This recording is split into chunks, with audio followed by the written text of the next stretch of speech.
복되고 거룩한 주일입니다. 오늘 여러 가지 어려운 상황으로 또 온라인 예배로 전환이 됐지만 있는 곳에서 하나님을 온전히 섬기고 경배하는 귀한 날 되시기를 축원합니다.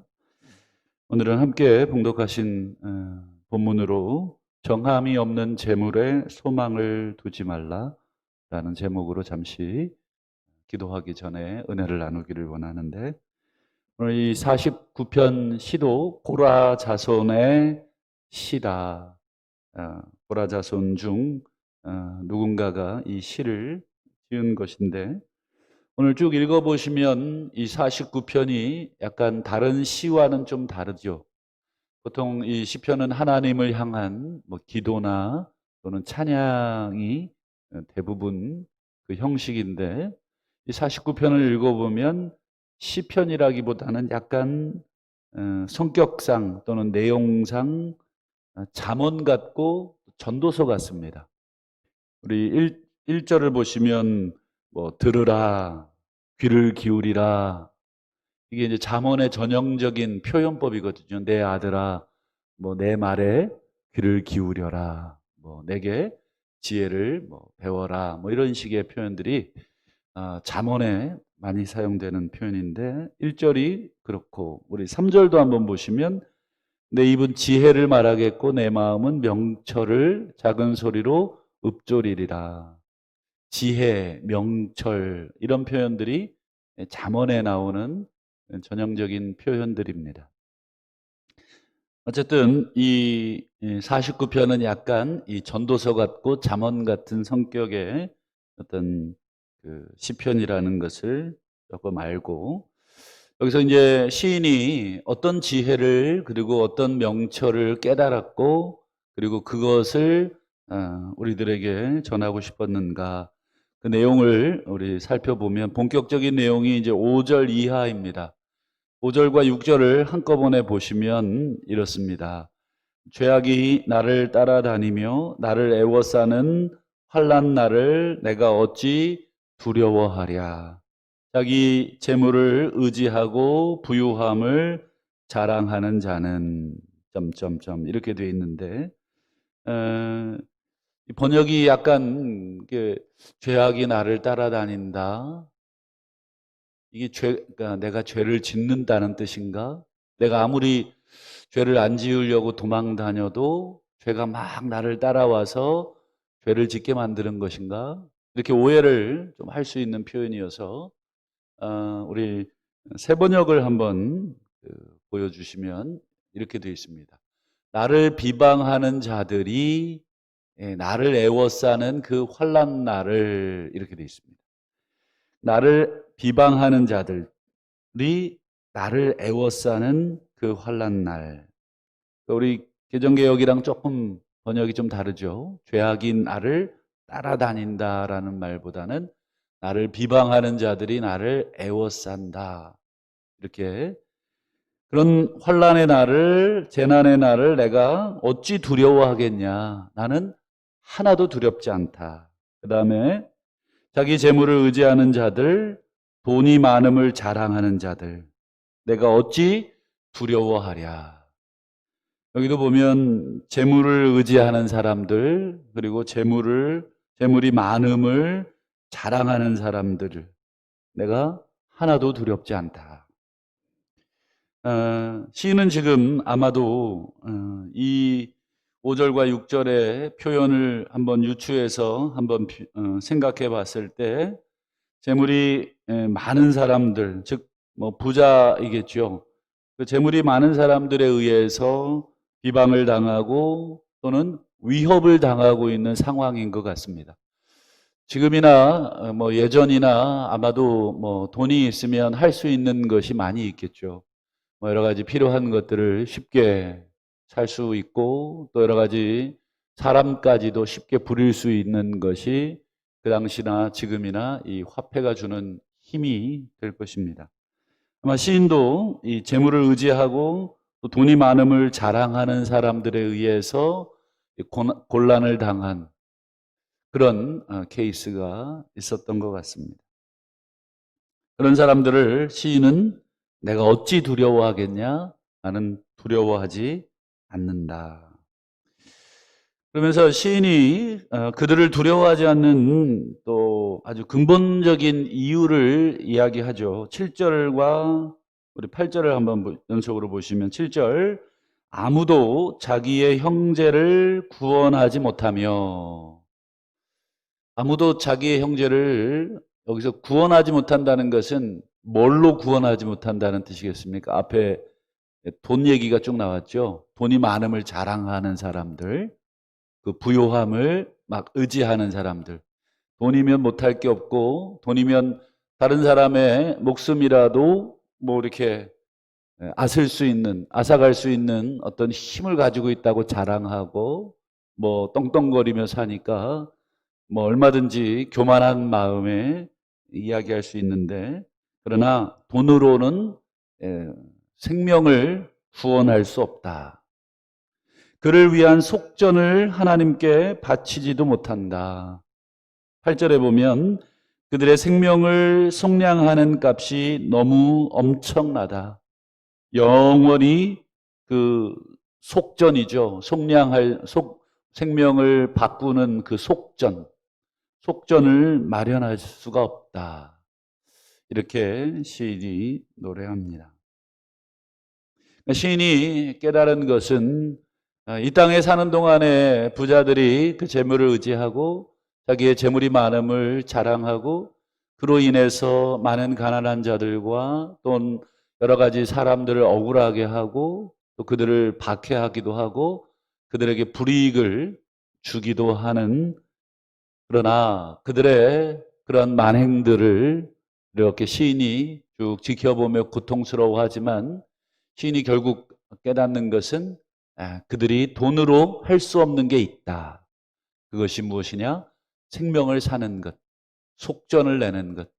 이 속전이라는 개념, 여러분 이제 구약 성경을 읽어보시면 뭐 레위기라든지 민수기라든지, 여러분 뭐 노예로 팔려온 사람이 그 노예 생활에서 벗어나기 위해서 돈으로 이렇게 지불을 하고 벗어나는 것. 만약에 그렇게 할 수 없거든 자기가 일정 기간 몸으로 봉사를 하여 자기가 빚진 그 돈을 채우는 것. 그게 이제 출애굽기나 나오는 속전에 대한 개념입니다. 돈으로는 자기의 영혼, 자기의 생명 또는 그 형제들의 생명도 구원할 수가 없다.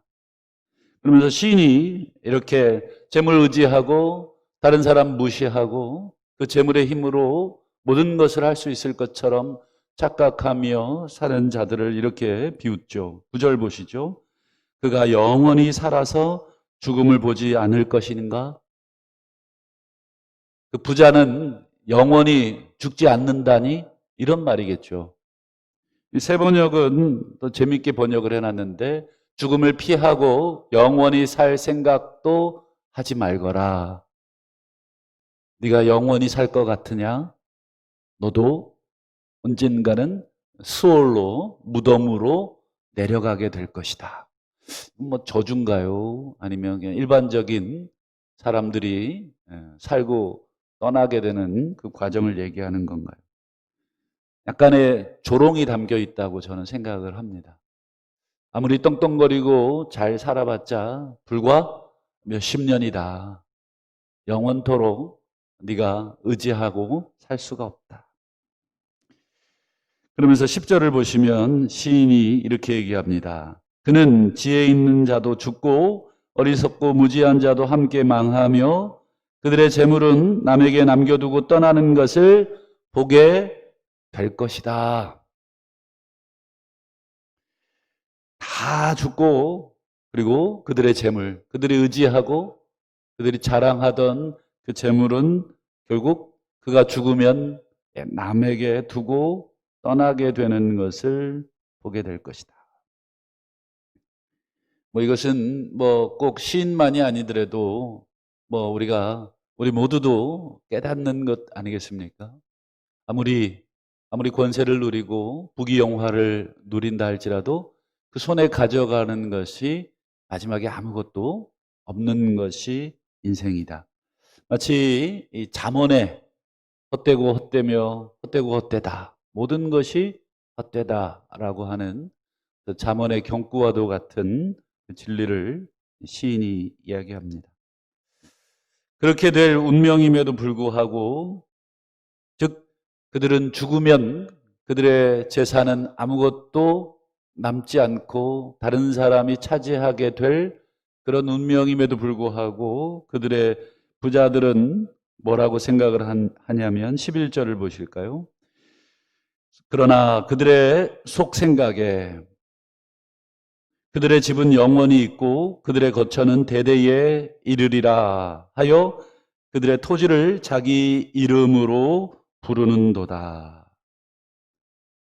여전히 자기의 한치 앞에 그 미래, 자기 한치 앞에 운명을 아는지 모르는지, 아마 수많은 사람들이 자기에 앞서서 죽어가고 있는 것을 보면서도 그들은 속으로 이렇게 생각을 한다는 거죠. 이 세번역을 보시면 좀 재밌습니다. 사람들이 땅을 차지하여 제 이름으로 등기를 해 두었어도 그들의 영원한 집, 그들이 영원히 머물 곳은 오직 무덤뿐이다. 이렇게 세번역은 조롱하듯 번역을 하고 있습니다. 그리고 마지막 12절, 사람은 존귀하나 장구하지 못하며 멸망하는 짐승 같도다. 존귀하나 장구하지 못하며 멸망하는 짐승 같다. 이 말은 사람이 아무리 아무리 부귀 영화를 누린다 해도 죽음을 피할 수 없으니 그냥 미련한 아무 지각이 없는 짐승과 같이 인간이나 짐승이나 그 결론은 죽음으로 똑같이 끝나더라라고 하는 그런 말로 마무리하고 있습니다. 오늘 여기까지 생각을 해보겠는데요. 오늘 이 49편 12절까지를 통해서 우리가 다시 한번 우리 인생의 허무함을 우리가 느끼라고 이 시를 지은 것은 아니겠죠. 우리가 자기 재물을 의지하고 그것을 자랑하고 또 더 나아가서 그것으로 인해 다른 사람들에게 그 자신이 가지고 있는 그 물질의 힘을 통하여 다른 사람들을 억압하거나 또는 불이익을 주는 자가 되지 말고 어떻게 하라는 것일까요? 그렇죠. 우리의 생명의 주인 되시는 우리 하나님을 의지하고 그리고 하나님이 원하는 곳에 우리에게 맡겨주신 청지기로서의 물질을 우리가 지혜롭게 잘 흘려보내고 그것이 나에게가 아니라 물론 나에게도 필요하겠지만 그것은 다른 사람에게 흘려보낼 것을 권면하고 있는 것이죠. 여러분 누가복음 16장에 보면 예수님이 한 가지 비유로 말씀하신 게 나오죠. 한 부자가 있고 그 부자의 문 앞에 걸식을 하고 있는 거지 나사로가 나오죠. 여러분 그 본문에 보면 부자는 날마다 호화롭게 즐기고 있다. 날마다 친구들을 불러다가 부어라 마셔라 먹고 마시고 있는데 그 집의 문 앞에는 그 거지 나사로가 날마다 줄임배를 붙들고 부자의 상에서 떨어지는 부스럭이라도 먹고 배를 채우고자 하는 그런 상황을 이야기하셨죠. 그때 예수님께서 그 부자 이야기와 거지 나사로 이야기를 주신 배경이 있습니다. 어떤 말씀을 하고 나서 이 부자 이야기를 했냐면 사람이 하나님과 재물을 겸하여 섬길 수가 없다. 재물도 섬기고 하나님도 섬기고 이렇게 할 수가 없다. 라고 하는 큰 이야기를 하고 나서 부자 얘기와 거지 나사로 이야기를 하신 것이죠. 그럼 부자의 문제가 무엇인지는 누가복음 16장을 쭉 읽어보시면 나올 것입니다. 그가 가진 모든 걸 가지고 친구들을 불러서 먹고 마신 것이 근본적으로 부자의 잘못이 아니라 무엇입니까? 그렇죠. 부자에게 맡기신 그 재물을 그 자신의 문 앞에 늘 있는 그 거지를 향해서 어떤 일말의 동정심이나 베풀미 전혀 없이 모든 것을 자기를 위한 것으로 사용했다는 점에서 여러분 부자의 마음속에는 재물이 곧 하나님이었죠. 그런 면에서 예수님이 그 비유로 책망을 하신 것입니다. 전도서 5장 10절을 보면 은을 사랑하는 자는 은으로 만족하지 못한다. 풍요를 사랑하는 자는 소득으로 만족하지 아니한다. 여러분, 얼마를 가져야 부자라고, 한국 사회에 얼마 정도의 재산이 있는 사람을 부자라고 하는지 제가 예전에 뉴스를 통해서 들은 것 같은데 모르겠습니다. 개인차가 다 있겠죠. 어떤 분은 정말 100억을 가져도 부족하다고 느낄 분이 있겠고, 또 저희처럼 이런 서민들은 주머니에 단돈 10만 원만 있어도 부자라고 느끼는 분도 계시겠죠. 전도서 5장 말씀처럼 은으로는 또는 소득으로는 우리 인간의 이 내면에 있는 그 만족을 채울 수가 없다. 더 많이 벌면, 우리 원봉이 더 늘면 여러분 더 만족이 될까? 첫 달이나 한 몇 개월은 기분 좋을 수 있겠죠. 그러나 또 어느덧 시간이 지나면 다른 사람과 또 내 자신을 비교하며 내가 왜 이것밖에 받지 못하는가 하는 또 다른 욕심에 또 한없는 자괴감을 느끼게 되겠죠. 내가 이렇게 이 돈 받으려고 내가 그렇게 고생했는가? 내가 이 정도의 대우를 받으려고 그렇게 중고등학교, 대학교, 대학원, 박사까지 했는가? 이렇게 생각할 수도 있겠죠. 결코 은으로는 또는 풍요로는 소득으로는 우리를 만족시킬 수 없다.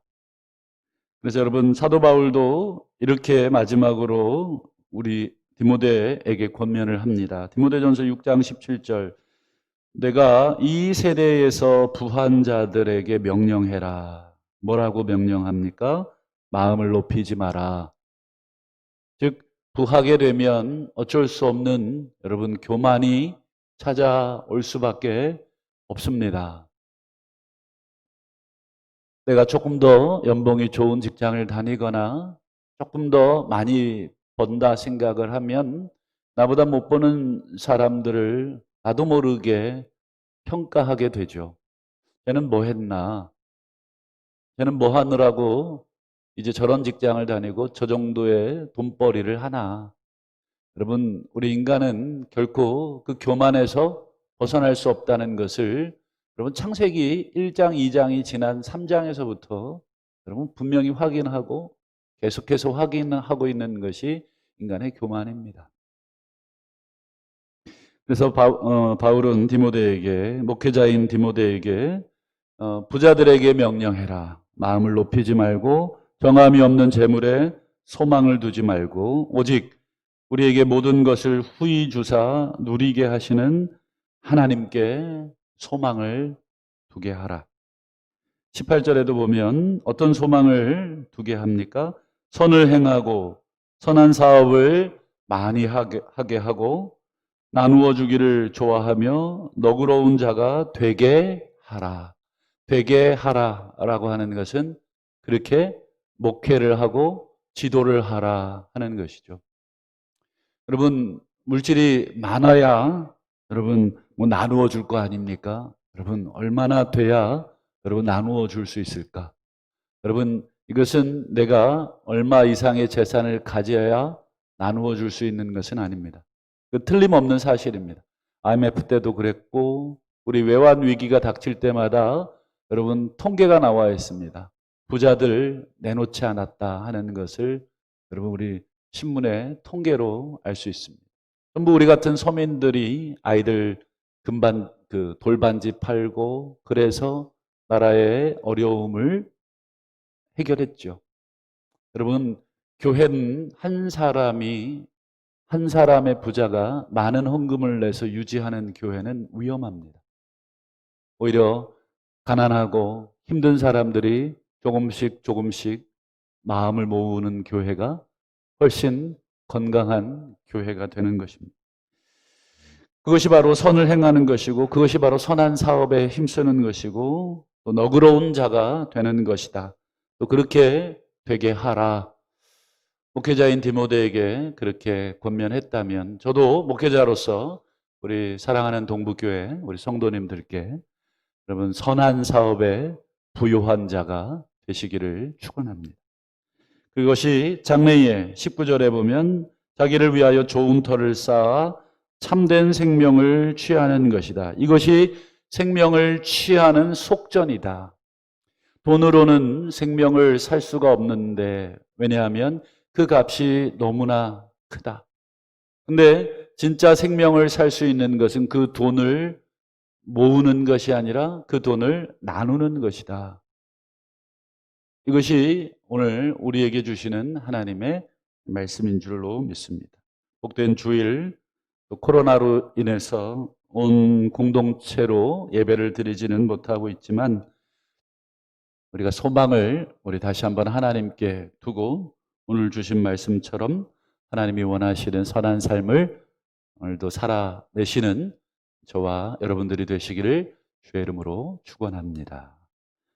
기도하겠습니다. 주신 말씀 붙들고 기도하시고, 오늘 복된 주일입니다. 우리가 공동체로 모여 예배하지는 못하겠지만 있는 곳에서 가족들과 함께 우리 부모님들의 인도하에 우리 함께 귀한 예배가 될 수 있도록 기도하시기를 바라고, 또 우리 자녀들을 위해서 기도하시고, 또 교회를 위해서 기도하실 때 속히 코로나가 종식이 되어 공동체가 함께 하나님의 선한 사업에 부요할 수 있도록, 또 혹시 하나님 우리 성도들과 교회를 향한 하나님의 음성이 있으시거든 저희들이 듣게 하시고, 혹 회개하기를 원하시거든 회개하는 우리 성도들과 교회가 되게 해달라고 기도하시길 바라고, 또 우리 일꾼 선출이 있습니다. 어려운 상황 속에 놓여 있는데 하나님께서 은혜 주셔서 모든 일정들이 차질 없이 진행될 수 있게 해달라고 기도하시기를 바라고, 또 개인의 기도의 제목으로 자유롭게 기도하시다가 돌아가시길 바랍니다. 우리 주여 한번 부르고 기도합니다. 주여